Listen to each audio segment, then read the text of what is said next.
Hey traders, welcome back to the channel and welcome back to another weekly market update where we are going to prepare for the upcoming week, make our trade plans and discuss about the macro picture which has been developing recently and what is coming next. So obviously, first of all, starting with the recent geopolitical escalation in the Middle East that the US and Israel they attacked Iran in the joint operation, and in response, Iran retaliated by attacking Israel and the US bases in the Gulf region. The most recent news is that Iranian Supreme Leader Ayatollah Khamenei has been killed, has been assassinated.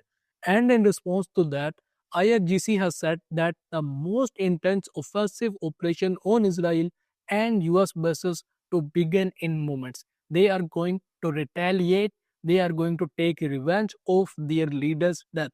And in response to this, Trump has also said that Iran or the IRGC should not do this because if they do this, they will met with the most harsh response possible or most offensive response possible. So the point is that escalations are still continuing. Now, from a humanity perspective, we don't welcome this. We don't welcome war in any region of the world, in any country, whether it's Iran, Israel, America, or whatever.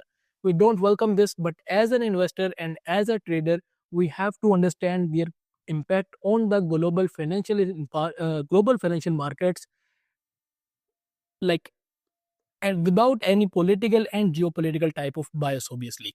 Okay, and that's what we are going to do right here. We will understand their impact, how long they can continue, what are the stories that are developing, and what are the potential trade setups based on them.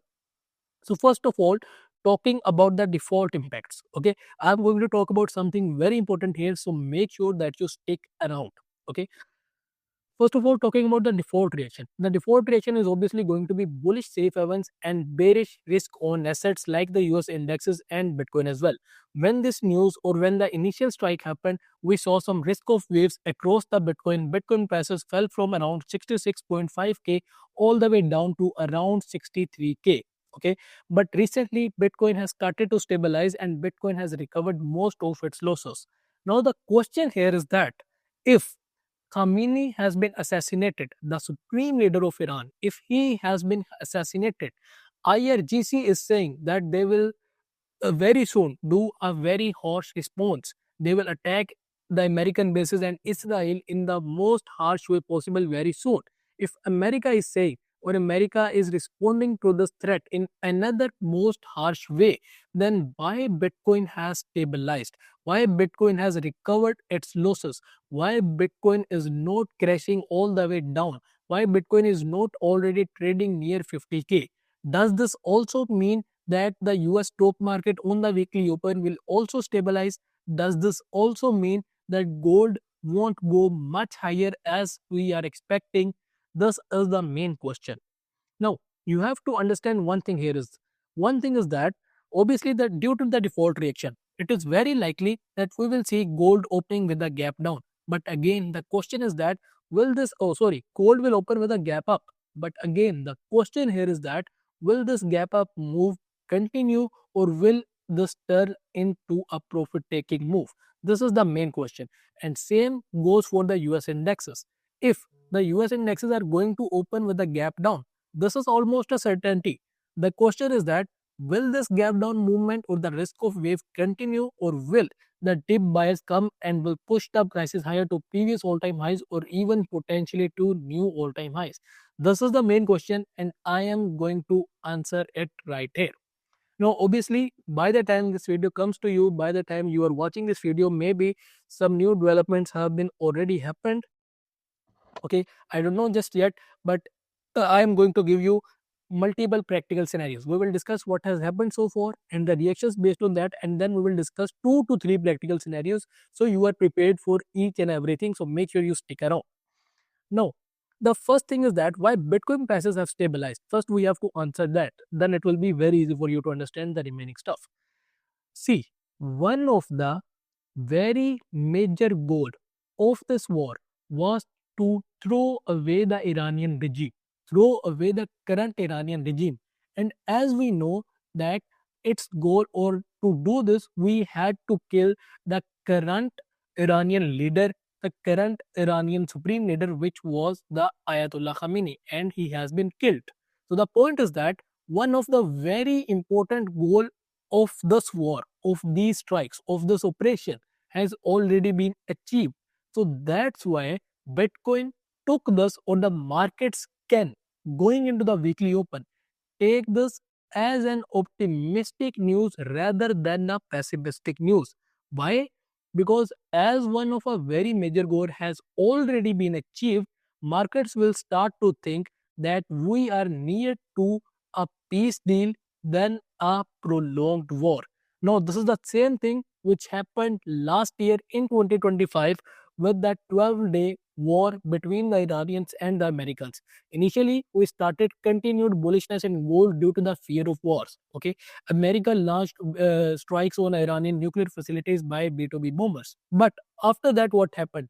Iran retaliated, but instead of gold and oil continuing to go to the upside based on this retaliation, they started to see profit taking move.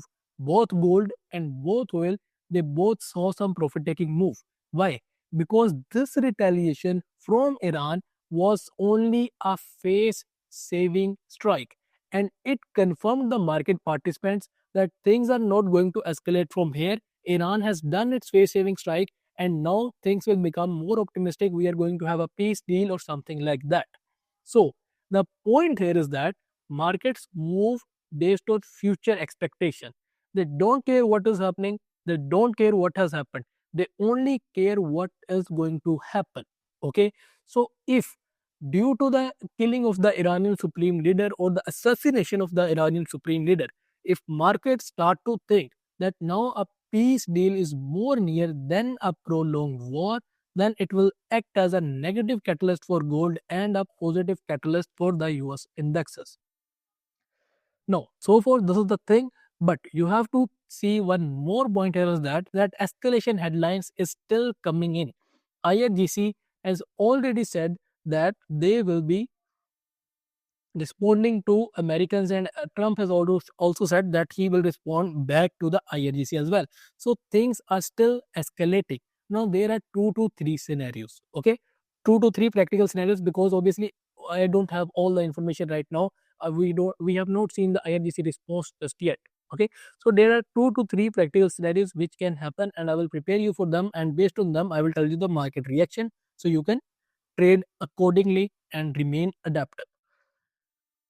The first thing is that the IRGC actually responds in a harsh way. If IRGC actually responds in a harsh way, this will keep the demand of gold bulls intact. This will continue risk of waves across the uh, risky assets like the US indexes and Bitcoin. This will keep the demand of oil intact, because this will continue the geopolitical fears. This will continue uh, the oil supply fears. Okay, and all of that stuff will continue. If IRGC actually responds in a harsh way, then gold bulls will continue. Maybe not in a very harsh way, like maybe gold bulls will not continue very aggressively like this parabolic run, but a slow and steady run will continue with gold bulls in the gap up opening as well. And in that case, gold can very likely go to the $5,600 levels, which were the previous all-time highs, before we see any type of dent. Okay, I am overall bullish. You can see that I have already bought gold, and I shared this trade idea ahead of time as well publicly on my Telegram account and on my X account. So if you want to join them for macro updates, for trade ideas and all of that stuff, you can join my public Telegram and my X account as well. I will drop the link in description. Okay. After that, the second practical scenario is that IRGC does a face saving strike just like Iran did last year on the American Gulf bases. If IRGC really does a face saving strike, then again, just like what happened last year, it will happen the same this time as well. It will act as a negative catalyst for gold, and it will act as a positive catalyst for the risk on assets. Why? Because markets will welcome a face saving strike. Markets will understand that this is only a face saving strike, this is not a harsh response. Trump may or may not respond to this, but that won't matter at all. Even if Trump will respond, that will be a face saving strike again. Okay, markets will understand that a face saving strike has been done, and now the things are not going to escalate, and now we are very near to a peace deal than a prolonged war.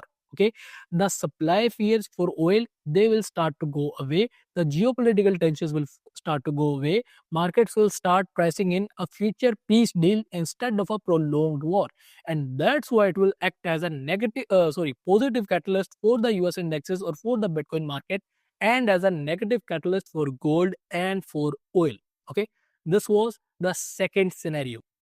Okay, now the last scenario is that, which is highly unlikely to happen, but still we have to discuss it, is that IRGC does not respond at all.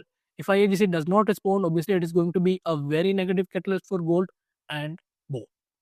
Okay, so this is pretty much it. Now currently I'm on gold longs, and the point is that what is the plan? Okay, so I'm monitoring the headlines, and so far I have only discussed the information which is available right now. We are still yet to see the response of IRGC, and it may come as soon as before the weekly market open. So if it comes, and obviously if any scenario is not discussed in this video, I will update that on my public Telegram and on my public X account as well. I will drop their link in description. You can check it out from there. Because the thing is that the headlines are still flowing in. Okay, we still don't know what is going to happen, what will happen, and all of that stuff. Now my plan is that if things continue to escalate, like if IIGC really responds in a harsh way, then I will continue to hold my current trade by securing partials and trailing my SL in profit. Okay, my current trade in gold. And if INGC does a face saving strike, then on the weekly market open, I will look to close this trade or maybe trail my SL below this high, something like this. Okay, this is my plan for gold. Overall, I was not bullish on gold only due to the geopolitical tensions or something like that. There was several other reasons. There was central bank buying. There was decline in the real yields. We were pricing rate cuts going into the future, Fed independence risk, and like stagflation concerns were also rising recently. All of that kept me bullish on gold, and on top of that, as a cherry on the top, there were geopolitical tensions as well, due to which I went long on gold. And again, I shared this ahead of time in my public Telegram. You can go and check it out. For trade ideas, you can join that as well. Why I'm saying this? I'm saying this because that even if geopolitical tensions de-escalate, INGC does not respond or something like that, or we see a profit-taking move in gold, something like that happens. Even if something like that happens, this won't change my overall narrative or my overall bias on gold. Why? Because obviously I am not bullish only because of the geopolitical tensions. I am bullish due to several other factors. So geopolitical tensions can indeed cause a profit-taking move in the prices of gold, but I will welcome that profit taking move as a dip, as a dip buying opportunity. Okay, if that comes, okay, we will see. But if a profit taking move comes, if a dip comes, I will look to buy that dip in gold. Okay, overall, I remain bullish on gold. Geopolitical escalations are just working as a cherry on the top for me for the time being. About the US indexes. Now, I rarely go short on the US indexes or any type of index. I rarely do shorts, but the point here is that like geopolitical tensions just started on the weekend. I went short before the weekend. Okay, I didn't do a gamble on this. I had other reasons due to which I went short on the SPX. Why I went short? Now, one thing is that obviously geopolitical tensions were rising. Okay, there were no, I didn't predict or something like that that a strike will happen, and that's why I just simply went short on the SPX and went long on gold. Okay, it was because of several other factors. What were the several other factors? The several other factors were, we saw some contraction recently in the GDP growth. Okay, at the same time, labor market started to hold strong. Okay, and at the same time, due to the labor market starting to hold strong, we were expecting lesser rate cuts. Okay, and at the same time you had geopolitical tensions as well. Nvidia earnings were released, they beat their expectations, but you know there is a thing with Nvidia that the expectations from Nvidia, the bar is already too high. So although they beat their expectations, but they still were not able to meet that bar. That's why we saw some profit taking in Nvidia as well, some downside in Nvidia as well post earnings, and we saw its impact in the US tech index as well. Okay, this was another reason. And also, technically speaking, after that I will speak a little bit about the sentiment. Technically speaking, we have been in this ugly range. Technically, we have been continuously failed to break past these all-time highs to make some new all-time highs. Okay, it shows that buyers have little to no conviction in the short term, and with this little to no conviction which was already present, we were getting some short-term bearish factors like the geopolitical tensions. We started to have the trade policy uncertainty. We had the economic contraction. We had the strong labor market, and all of that uncertainty was coming in the markets. So when buyers already have little to no conviction, and on top of that you have some beautiful short-term fundamental factors as well, obviously you will go short, you will take the risk. Okay, so this was the reason. Now escalating geopolitical tensions can make a gap down opening and help my trade to push further to the downside, but only if the INGC response is harsh. Otherwise, dip buyers will likely come back from the zone. Okay, and from a sentimental perspective, the retail has been continuously buying into the US indexes as well. There have been continuously inflows from the US indexes. While when you talk about from the hedge funds or from the institutions, there is recently the conviction has been dying. Okay, so that's why the technicals, the fundamentals, the sentiment, everything was aligned at least for the short term. So I went short on the SPX. So yeah, this was pretty much it about the update. If anything new comes in the markets, then I will update that timely in my Telegram channel or on my X account as well. If you want to join, I will drop the link in description. You can join from the link in description. And lastly, the tool which I'm using is the MRKT AI terminal. It is a market research tool with a lot of features like the sentiment index, Trump tracker, news, live headlines, capital flows, and like liquidity, bank events, court report. Like there is a lot of stuff. I can discuss all of that here, but there is a lot of stuff. So if you want to check it out, I will drop its link in the description as well, and you can check it out yourselves from the given link in the description. Best of luck for the upcoming week. This was pretty much it.